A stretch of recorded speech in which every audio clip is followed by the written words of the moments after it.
สวัสดีค่ะวันนี้นะคะจะมาสอนปักคอสตีนะคะลายนี้กันนะคะลายนี้ส่วนใหญ่เขาจะใช้ทำเป็นคอปกเสื้อพื้นเมืองหรือว่าทำเป็นกระเป๋ากันนะคะ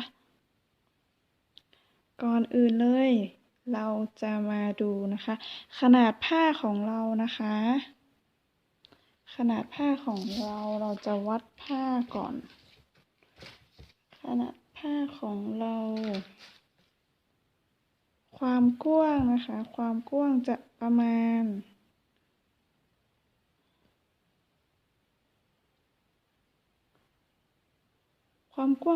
6 เซนนะคะแล้วก็ความยาวก็อยู่ที่ประมาณ90 เซนนะคะผ้าของเราจะเป็นผ้าปักตาจีนนะคะเป็นผ้าตักเขาเรียกว่าผ้าตากลางนะคะขนาดกลาง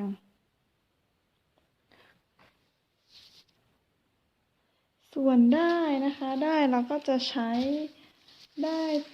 ด้ปักคอสติชกันนะคะวันนี้เราจะถักเป็นสีโทนนี้นะคะสีฟ้าได้ก็จะเป็นได้แบบนี้นะคะได้ปัก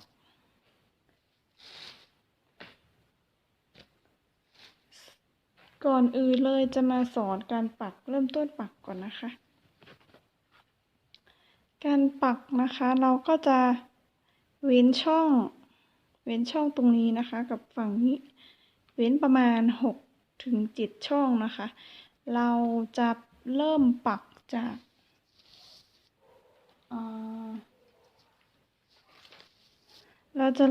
กสีขาวก่อนหรือว่าถ้าใครไม่ปักจากสีขาวก็ปักจากสีแดงเลือดหมูนี่ก่อนก็ได้นะคะแต่โบจะเริ่มปักที่สีขาวก่อนนะคะสีขาวให้หมดก่อนสีขาวเป็นรอบนอกนะคะปักสีขาวก่อนเสร็จแล้วค่อยมาปักสีแดงเลือดหมูตรงนี้เสร็จแล้วค่อยปักสีชมพูหรือแล้วตามมาด้วยสีขาวนี่นะคะแล้วค่อยปักสีเหลืองทีหลังสุดนะคะโอเคเราจะมาเริ่มปักกันเลยนะคะอันนี้คือที่ปักเรียบร้อยแล้วเราก็จะเอามาเป็นต้นแบบของเราอันนี้จะเป็นผ้าของเรานะคะจะเริ่มปักจากสีขาวก่อนอันนี้เข็ม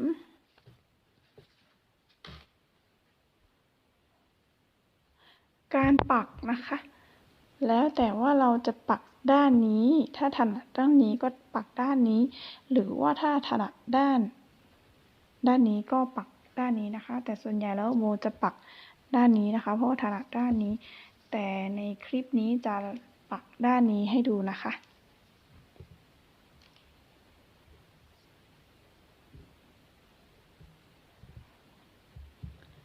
โอเค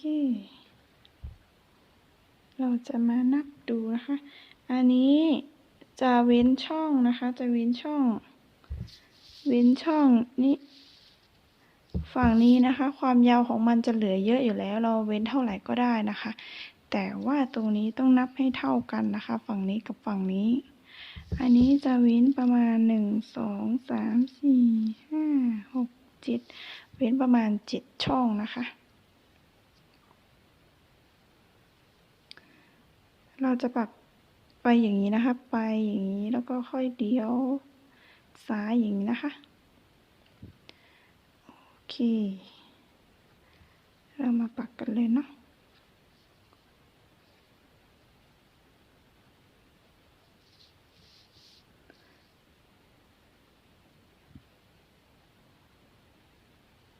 ก่อนอื่นเราต้องทำเป็นปมไหมไว้ก่อนเพื่อกันการหลุดนะคะแล้วก็ทำแบบนี้นะคะ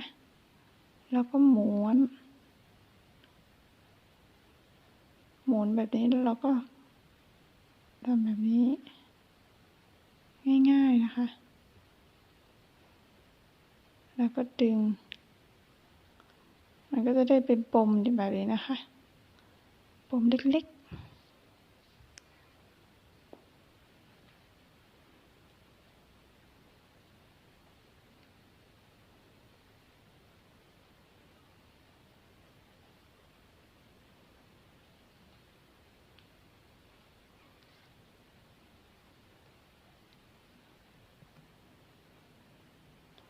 เราจะเริ่มปักกันแล้วนะคะปัก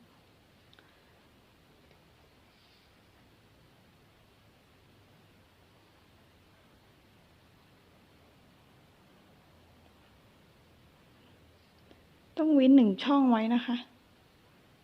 เว้น1 ช่องสีขาวเราจะปักแล้วก็เว้น1 ช่องไปเรื่อยๆนะคะ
ปักไปเรื่อยๆก่อนนะคะจนกว่าจะได้ขนาดที่เรา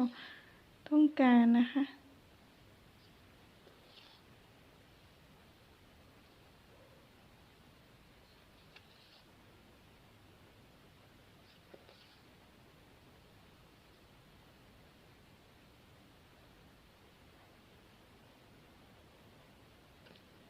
โอเคถึงตรงนี้เรามานับช่องกันก่อนนะคะ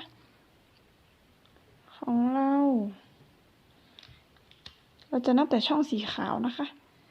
1 2 3 4 5 6 7 8 9 10เอาอันนี้มานับดูนะคะ1 2 3 4 5 6 7 8 9 10ได้ขนาดที่เท่ากันแล้วนะคะ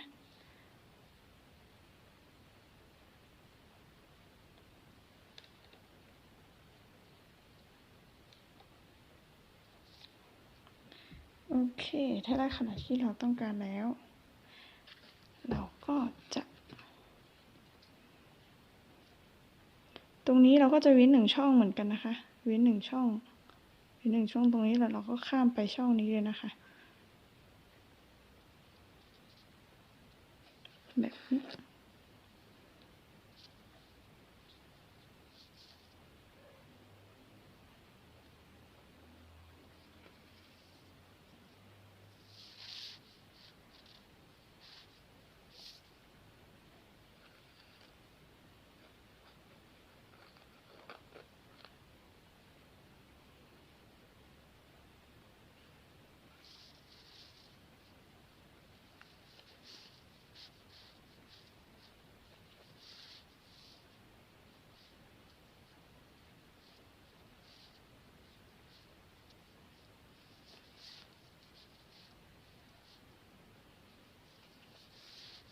โอเคเสร็จแล้วเราก็ปักไปเรื่อยๆจนถึง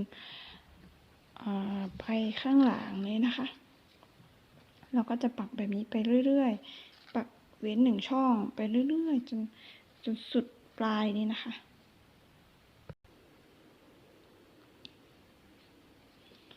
ค่ะเราก็จะปักถึงประมาณนี้ก่อนหรือว่าปักไปอีกนิดนึงนะคะ ปักไปอีกหน่อยนึงแล้วก็เว้นข้างหลังนี้ยังไม่ปิดนะคะ เรายังไม่ปัดปิดเหมือนตรงนี้นะคะ เพราะว่า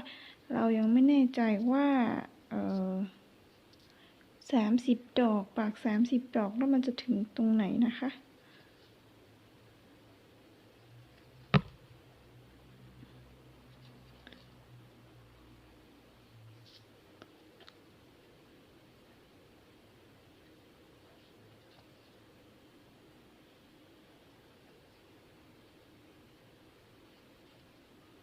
โอเคเราจะเว้นตรงนี้ไว้ก่อนนะคะแล้วก็เราก็จะดึงได้ออกเว้นอย่างนี้ไปก่อนแล้วเราก็จะมาเริ่มต้นปักตรงนี้ปักตรงนี้ต่อตรงนี้ไปเรื่อยๆนะคะโอเคเราก็จะร้อยไหมเส้นร้อยได้เส้นใหม่นะคะแล้วเราก็จะทำปมเหมือนเดิมนะคะทำแบบนี้นะคะม้วนกับนิ้วของเราไว้แล้วเราก็ม้วนไปข้างหน้าแล้วก็ดึงมันก็จะได้ปมเล็กๆแบบนี้นะคะแล้วเราก็จะเริ่มต้นตัดตรงนี้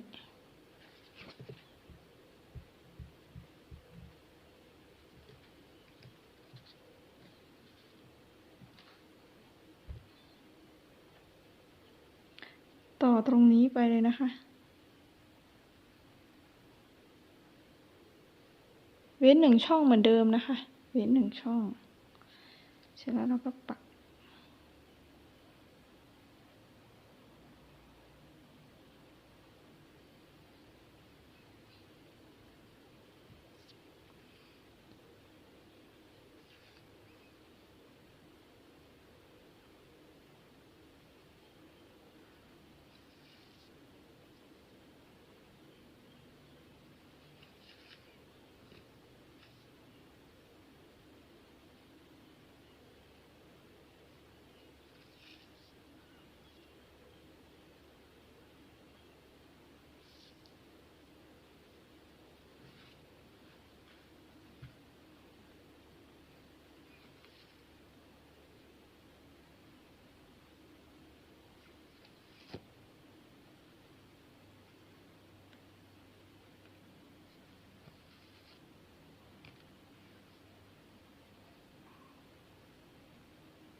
ไปเรื่อยๆเหมือนเดิมนะคะ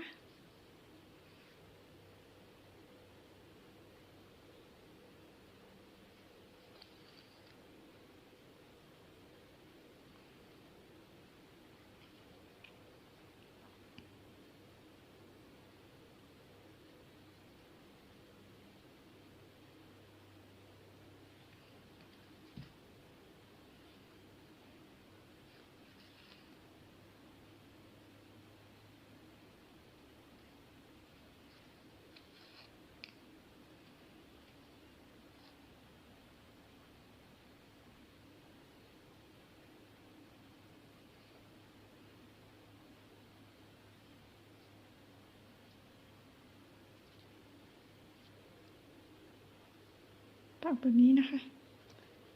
ก็ดึง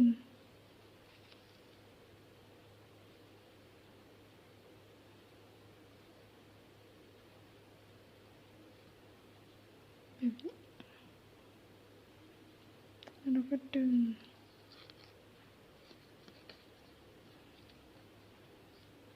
โอเคแล้วก็มันก็จะได้แบบนี้นะคะเราก็จะปักไปเรื่อยๆนะคะ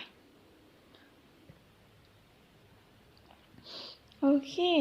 เมื่อเราปักถึงตรงนี้นะคะเราก็จะ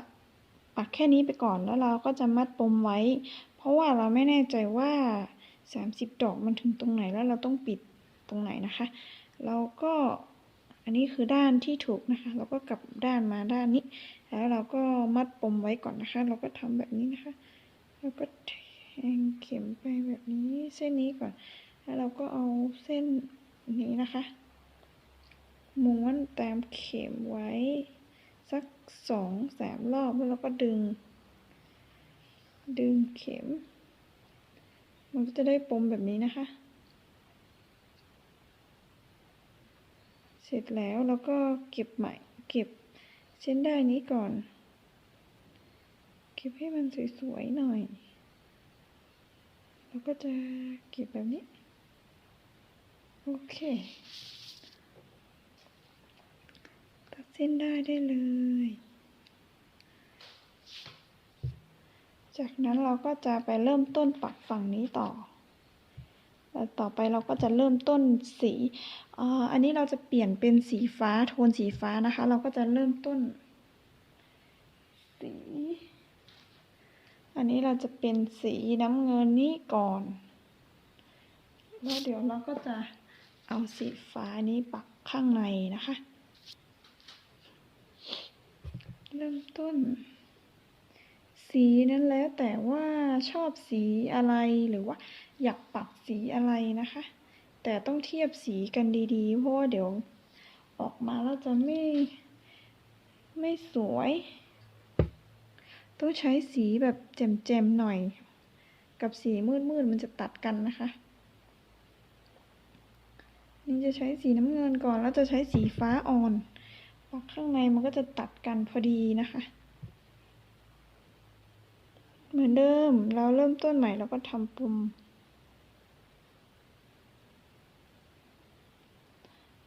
ไว้แล้วเราก็จะนับอันนี้ต้นแบบของเรานะคะจะไว้เราจะนับอันนี้ก็ได้หรือว่านับช่องข้างในก็ได้ถ้านับช่องข้างในนะคะเราก็จะเว้นประมาณ1 2 3 4 5 6 7นะคะฝั่งนี้ก็จะเป็น1 2 3 4 5 6 7นะคะหรือว่าเราจะนับแค่สีขาวตรงนี้ก็ได้นะคะ1 2 3อันนี้ก็จะตรงกับอันนี้พอดี4 5อันนี้ก็จะเป็น1 2 3อันนี้ก็จะ4 5นี้พอดีนะคะโอเคเราก็จะมาเริ่มต้นเลยนะคะเราจะนับเป็น1 2 3 4 5อยู่ตรงนี้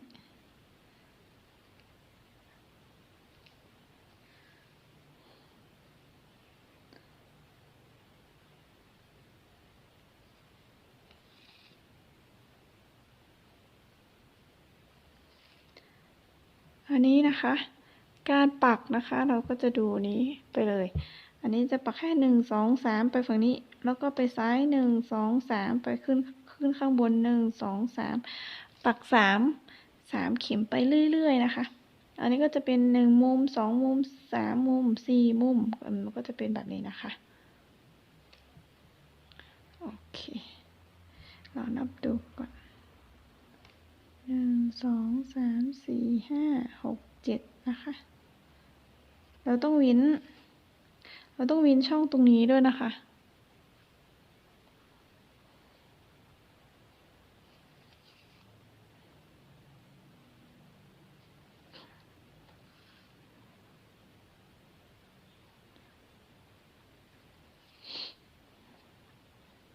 โอเคตรงนี้ก็จะเป็น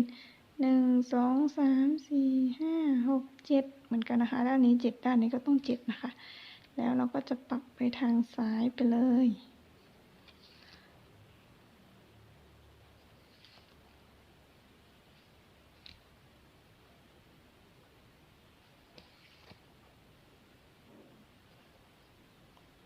พอปักได้3 เข็มนะคะ3 ช่องเราก็จะขึ้นข้างบนลายนี้ง่ายมากเลยนะคะแค่ปัก3 ไปเรื่อยวนซ้ายขวาซ้ายขวา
แบบนี้นะคะ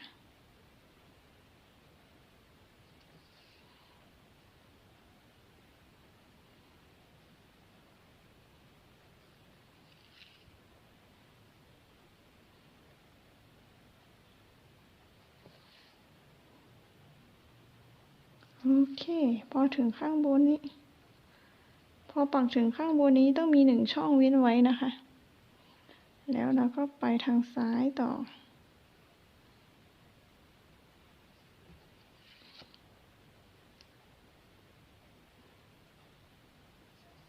ลายนี้ปักไม่ยากนะคะปักง่ายเพราะว่าไม่ต้องคิดอะไรมากเลยปักเหมือนเดิม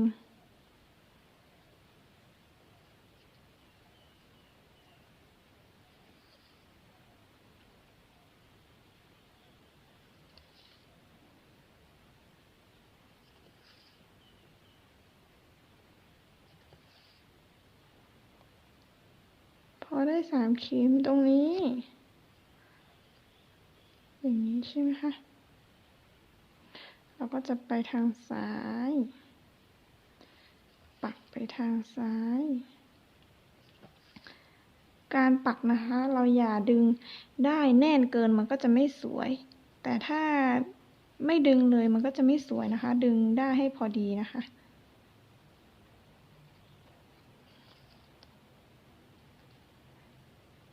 โอเคพอไปทางซ้ายได้1 2 3เสร็จแล้วก็ลงข้างล่าง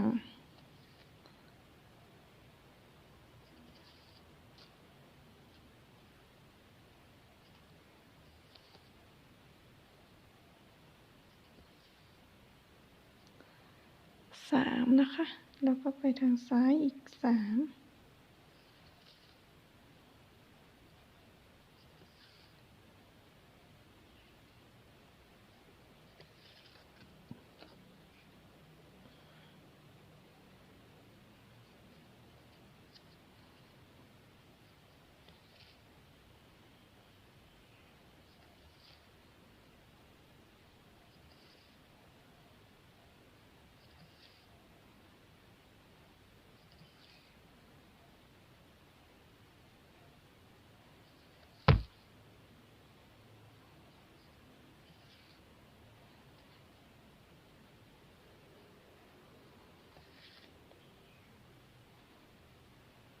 โอเคมันก็จะได้1 มุม2 มุม3 มุมนี้ก็จะเป็นมุมที่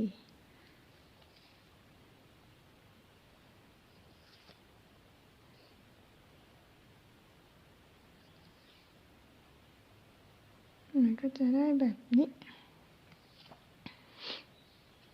จากนั้นเราก็เปลี่ยนด้านเลยถ้าถนัดเราก็ปักไปฝั่งนี้แต่ถ้าเราถนัดเปลี่ยนด้านไปเรื่อยๆแบบนี้เราก็จะปักเปลี่ยนด้านอย่างนี้นะคะ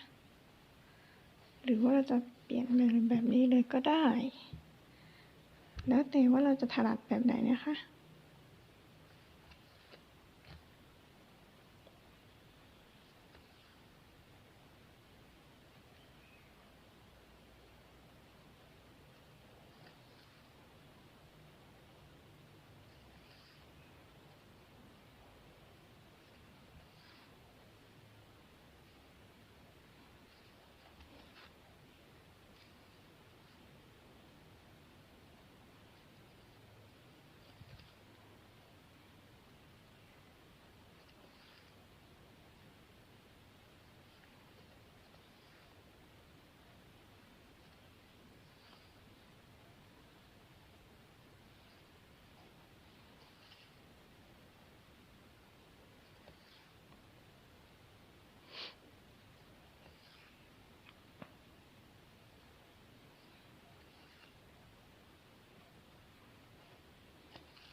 ถ้าใครงงก็ค่อยๆปักค่อยๆดูไปนะคะแต่ แต่ถ้าเข้าใจแล้วปักง่ายมาก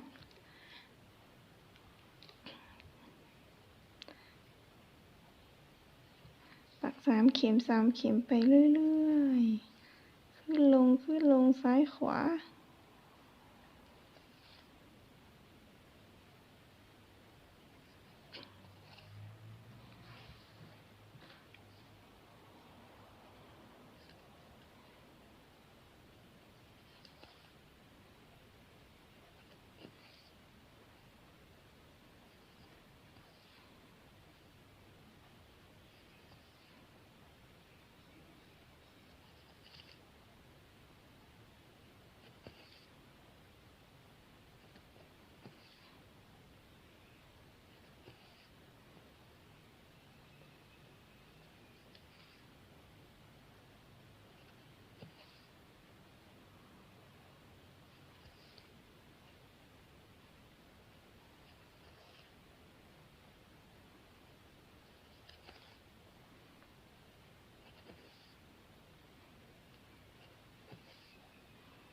ที่สำคัญต้องนับให้ดีๆนะคะ ถ้านับกรอบข้างนอกนี้ผิดข้างในก็จะผิดไปเลยนะคะ ต้องได้รื้อใหม่อีกรอบหนึ่ง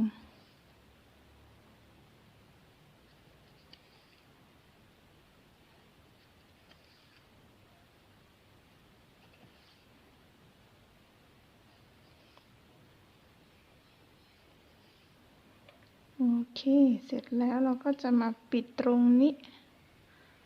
แทงเข็มไปแล้วเราก็จะมาทำไหมปิดข้างบนนี้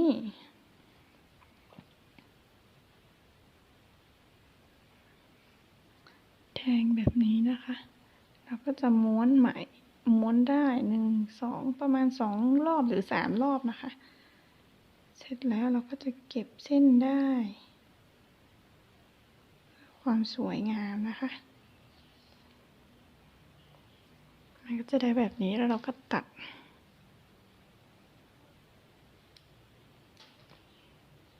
โอเคได้แล้ว1 ดอกนะคะ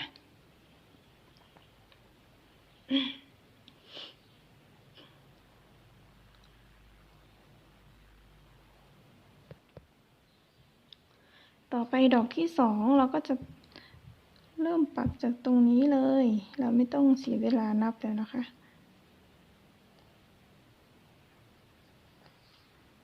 ทำแบบนี้ไปเลย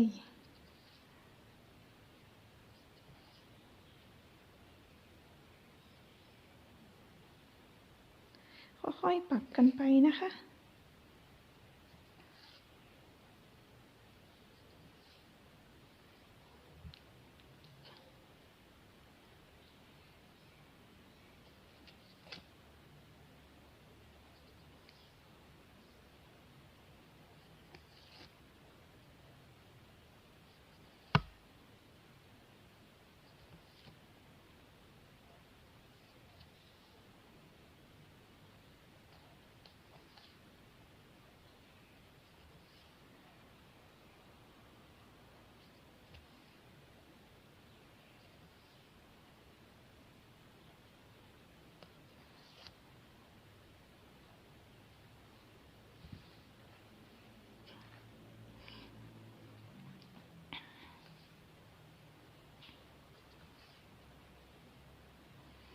ถ้าแบบใครชอบผ้าสีผ้าสีขาวนะคะก็ใช้ผ้าสีขาวปักก็ได้มันก็สวยไปอีกแบบหนึ่งนะคะแต่ส่วนใหญ่แล้วเขาจะใช้ผ้าสีดำกัน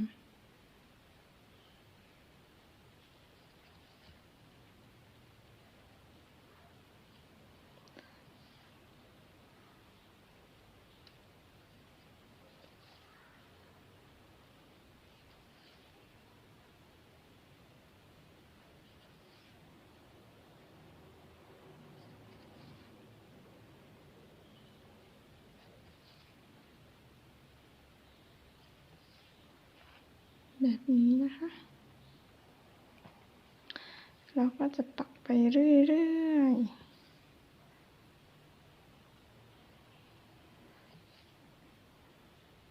ที่สำคัญต้องดูดีๆนะคะอย่าเกิน4 เข็มนะต้องปักแค่3 เข็มนะคะ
การปักผ้ามันก็ช่วยฝึกสมาธิให้เรานะคะ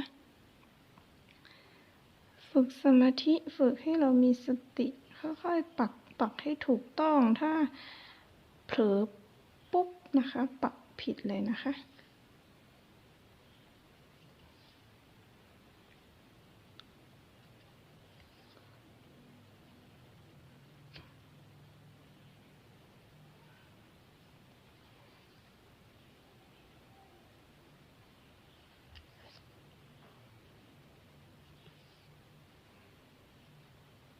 โอเคเราก็จะมาถึงจุดนี้นะคะมันก็จะตรงกันสังเกตดูนะคะมันก็จะตรงกันแบบนี้ต่อไปเราถ้าใครจะปักให้จบ1ดอกเลยก็ได้หรือว่าเราจะปักแค่ข้างบนฝั่งข้างบนนี้ไปเรื่อยๆเสร็จแล้วเราพอปักถึงท้ายๆโน่นเราก็ค่อยปักกลับมาปิดด้านล่างนี้ก็ได้นะคะแต่ในที่นี้นะคะโบจะปักข้างบนก่อนนะคะ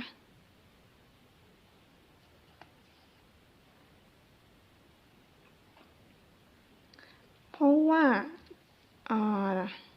ถ้าปัก1ดอกแล้วตัดได้มันก็จะแบบ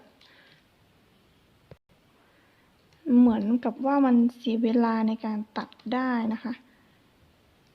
แล้วก็มันก็จะเปลืองได้หน่อยนึง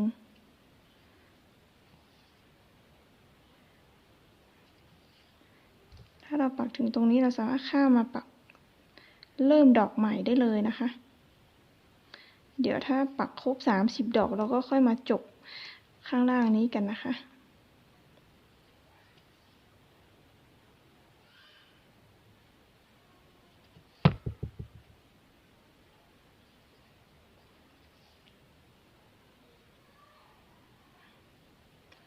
โอเคเราก็จะปักแบบนี้ไปเรื่อยๆนะคะ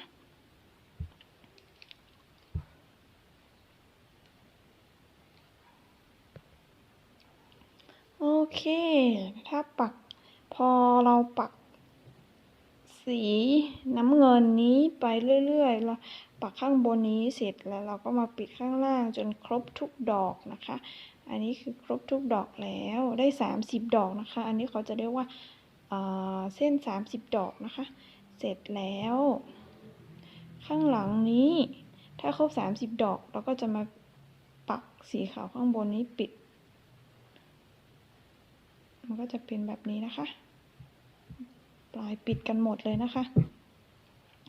ต่อไปเราจะมาเริ่มปักสีฟ้ากันนะคะสีฟ้า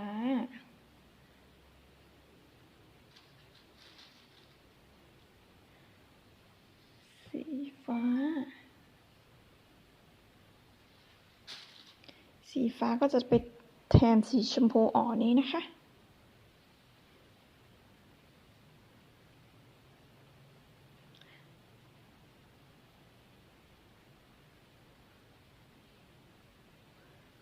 สีฟ้าโอเคต่อไปเราจะมาเริ่มปักสีฟ้ากันเลยนะคะเหมือนเดิมพอมีสีน้ำเงินข้างนอกนี้นะคะเราก็แค่ปัก3เข็มเหมือนเดิมแต่ว่าตามปักติดกับสีฟ้านี่นะคะปักตามสีฟ้านี่ไปเลยนะคะเราก็จะเริ่มต้นจากตรงนี้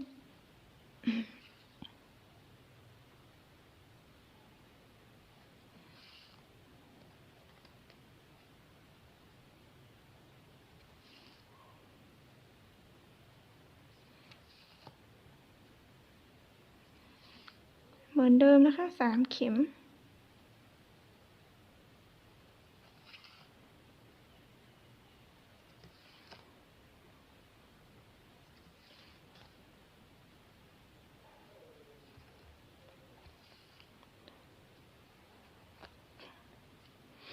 เราแค่ปักตามสีฟ้าไปเรื่อยสีน้ำเงินไปเรื่อยๆนะคะ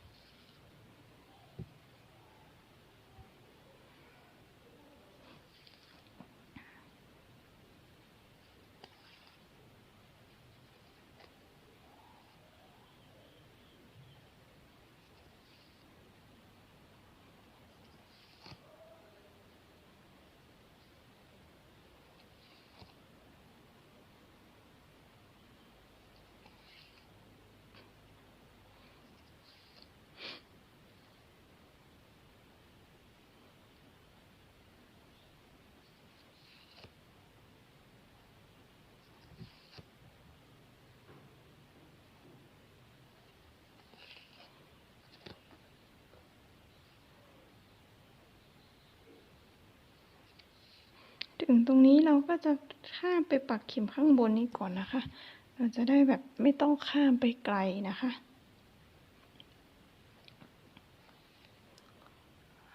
ปักเข็มข้างบนแบบนี้ก่อนแล้วเราก็จะปักเข็มตรงกลางนี้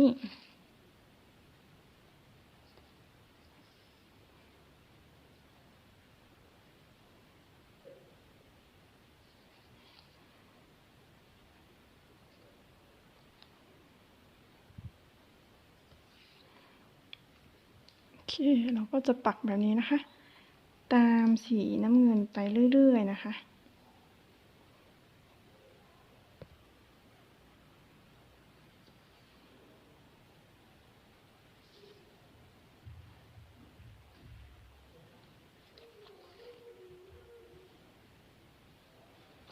มันก็จะมาปิดเหมือนเดิมนะคะ ปิดแบบนี้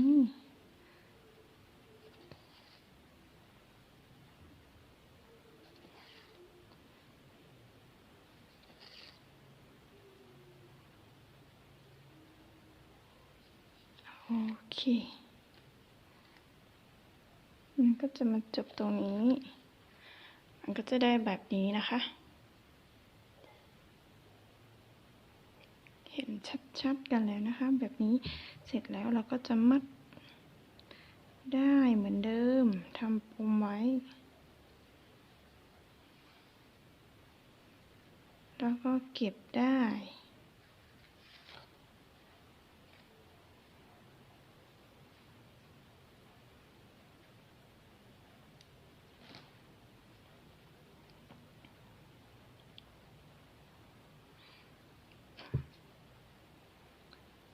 ต่อไปเราก็จะมาทำดอกต่อไปนะคะ แต่ว่าเหมือนเดิมนะคะ ถ้าเราจะปักแบบว่าปักครึ่งนึงไปก่อน ไปเรื่อยๆแล้วเราก็ค่อยมาปิดมาปักครึ่งข้างล่างนี้ก็ได้ หรือว่าเราจะปักลวดเดียวไปเลยจบ1 ดอกแล้วก็เริ่มดอกใหม่เลยก็ได้นะคะแล้วแต่ว่าเราชอบแบบไหนถนัดแบบไหนนะคะเหมือนเดิม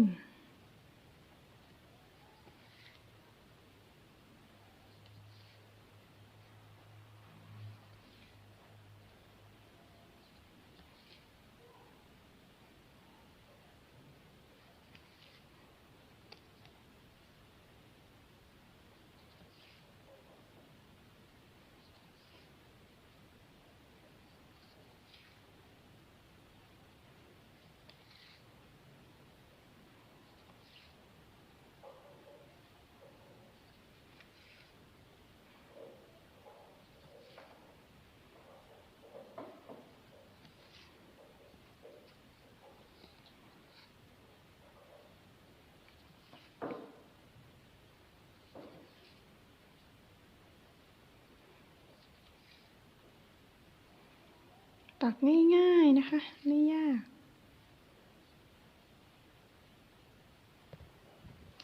โอเคแบบนี้นะคะเราก็จะปักครึ่งหนึ่งข้างบนนี้ไปก่อนไปเรื่อยๆจนครบ30 ดอกนะคะแล้วก็ค่อยปักครึ่งข้างล่างนี้มาปิดจบมันก็จะได้แบบนี้นะคะโอเค